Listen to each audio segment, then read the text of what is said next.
நமஸ்தே ஸ்கந்தாஸ் Hindi YouTube சேனலில் இன்றைக்கி நம்ம மத்தியமாக செகண்ட் பேப்பரில் எப்படி ஈஸியாக மார்க் எடுக்கிறது மற்றும் பாஸ் ஆகிறதா இருக்கட்டும் இல்லை நல்ல மார்க் எடுக்கிறதா இருக்கட்டும் அதுக்கு ஈஸியான டிப்ஸை பற்றி தான் இப்போ நம்ம பார்க்க போகிறோம். First Roman story question answers அது எல்லாத்தையுமே நல்லா தரோ பண்ணுங்கள். ஸ்டோரியை புரிஞ்சுக்கிட்டு அதை படிக்கும்போது ஈஸியாக இருக்கும்.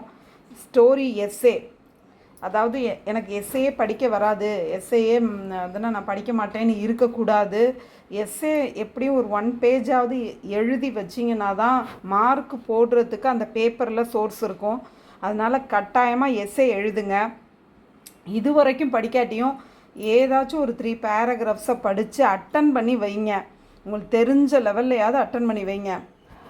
தேர்டு ரோமன் பரத் மிலாப்போட கொஷின் ஆன்சர்ஸ் அதை நல்லா தரோ பண்ணுங்கள். வெரி ஈஸி, சிம்பிள் கொஷின் ஆன்சர்ஸாக இருக்கும். மீனிங் புரிஞ்சிச்சுன்னா ஈஸியாக படிக்கலாம். பரத் மிலாப்போட எஸ்ஏயும் அந்த மாதிரி தான்.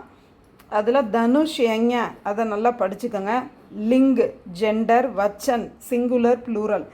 லிங்க், ஜெண்டர் இது ரெண்டையும் கன்ஃபியூஸ் பண்ணிக்காதீங்க. லிங்குங்கிறது அதோட ஆன்சர்ஸ் மோஸ்ட்லி ஈ அந்த சவுண்டில் வரும்.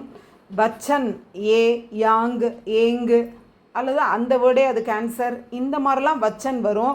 இந்த வித்தியாசத்தை புரிஞ்சுக்கிட்டு எழுதுங்க. மாற்றி எழுதிட்டிங்கன்னா படித்தும் பிரயோஜனம் இருக்காது. அந்த 8 மார்க் ஈஸியாக எடுக்கக்கூடியது. நியூமரல்ஸில் 1 to 100 வரைக்கும் நல்லா தரோ பண்ணி அதனால் ஒரு அடையாளம் வச்சு படிங்க. தீஸ்னால் அந்த லைன் ஃபுல்லாகவே தீஸ்ன்னு தான் வரப்போகுது. அந்த மாதிரி அடையாளம் வச்சு படித்து டெஸ்ட்டு எழுதி பாருங்கள். அப்போ தான் அந்த மார்க் எடுக்க முடியும். வாட்சிய பதிலியே ஆக்டிவ் வாய்ஸ், பேசிவ் வாய்ஸ் இதுவுமே உங்களுக்கு ஒரு 10 சென்டென்ஸ் கொடுத்து அதுக்குள்ளேருந்து தானே கேட்குறாங்க. அப்போ நல்லா தரோ பண்ணலாம்ல. முதல்ல அந்த கிராமரை நல்லா புரிஞ்சுக்கிட்டு நமக்கு புக்கில் இருக்கிறது தான் கேட்க போகிறாங்க, வெளியில் எங்கேருந்தும் வரப்போகிறதில்ல. அதனால் இந்த ரோமன் நல்லா தரோ பண்ணலாம். வாக்கிய ஜோடி வெரி சிம்பிளான ரோமன். சுத்தக்கி ஜேயும் அப்புறம் டயலாகு, லெட்டர் ரைட்டிங், ஜென்ரல் எஸ்ஸேல காய் எஸ்ஸையாவது படிச்சுக்கோங்க. நிச்சயமாக நான் திரும்ப நான் உங்களுக்கு சொல்கிற ஒரு விஷயம் என்னென்னா, எஸ்ஏஸுங்கிறது மத்தியமாக ஸ்டூடெண்ட்ஸ் எழுதுறதே கிடையாது. எழுதுனீங்கன்னா தான் நீங்கள் இப்போ பாஸ்